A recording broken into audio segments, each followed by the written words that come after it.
You reach for your phone again without thinking. Your thumb moves across the screen like a prayer wheel spinning, desperate for that next hit of validation. Its glow washes over your face, and for a moment you forget that you are drowning. But you are drowning in notifications, in endless scroll, spout in the digital quicksand that promises connection but delivers only emptiness. You know this.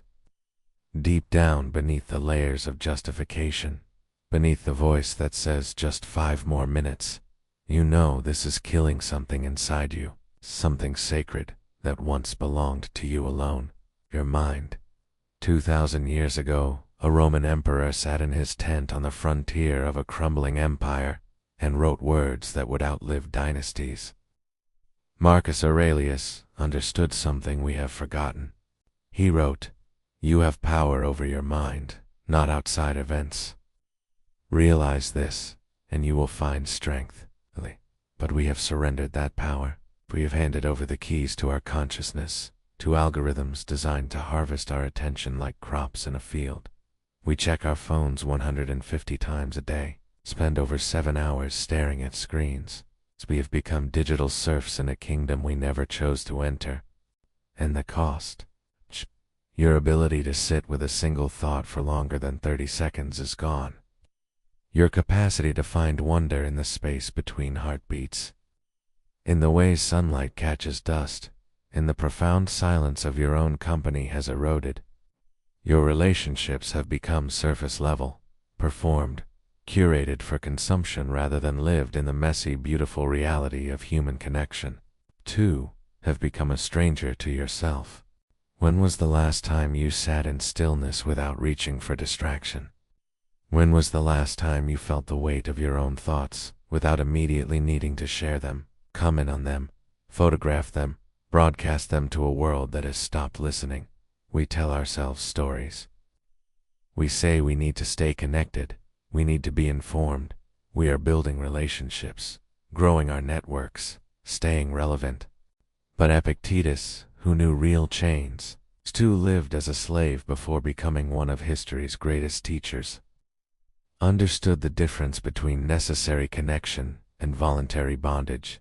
He taught that no one can hurt you without your permission, but we give permission every time we unlock our phones.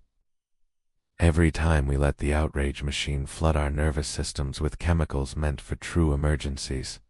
Every time we measure our worth by likes, shares, comments from people we will never meet, who know nothing of our struggles, our dreams, our midnight fears. We have confused being informed with being overwhelmed. We have mistaken digital noise for human wisdom. The Stoics knew that freedom is not the absence of obstacles, but the presence of choice. And you still have that choice. Right now in this moment you can choose to stop feeding the machine that feeds on you. You can choose to reclaim the cathedral of your mind.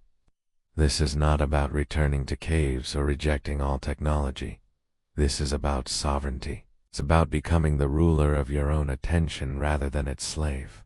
Seneca, who lived surrounded by the distractions of Rome, its politics, its gossip, its endless entertainment, wrote letters that cut through the noise like a sword through silk. Svan. He said every new beginning comes from some other beginning's end. Sva. Your digital detox is not a loss. It is a return. To return to the person who existed before you needed constant stimulation to feel alive. Before you needed external validation to know your worth. Before you needed the opinions of strangers to form your own. Start small. Create windows of silence in your day. Mornings without immediately reaching for your phone.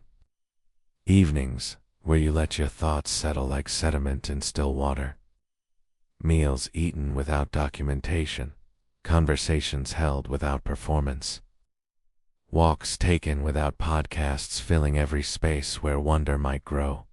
You will feel the withdrawal, the phantom vibrations, the reaching for something that is not there, the anxiety of not knowing what you are missing. But you are missing nothing that matters. You are missing nothing that will matter on your deathbed. You are missing nothing that will add depth to your character, wisdom to your soul, peace to your spirit. What you will find in the spaces where distraction once lived is something our ancestors knew, but we have forgotten. It's the profound richness of your own inner world. It's the conversations you can have with yourself, the ideas that emerge only in silence. It's the creativity that blooms only when the mind is allowed to wander without agenda, without destination. You will rediscover the art of boredom. It's that blessed state where the soul stretches and yawns and begins to remember what it was designed for. It's not consumption, not endless input, not the nervous energy of perpetual stimulation, but contemplation, creation, connection to something deeper than the next notification. Marcus Aurelius, ruling an empire, facing wars, managing crises that would break lesser minds, still found time each day to write, to think, to commune with his own soul. Not because he had more time than you, but because he understood that the mind is the only true possession and its cultivation, the only true wealth. The digital world will not collapse if you step away. Your importance is not measured by your response time to messages that will be forgotten by tomorrow. Your worth is not determined by your online presence, but by your presence to your own life, to the people sitting across from you at dinner. Attain to the beauty happening right outside your window. Attain to thoughts trying to surface from the depths of your consciousness. This is your invitation to rebellion, not against technology itself, but against the tyranny of constant connection. Not against progress, but against the regression of your own sovereignty. You are not your devices. You are not your notifications. You are not your online persona.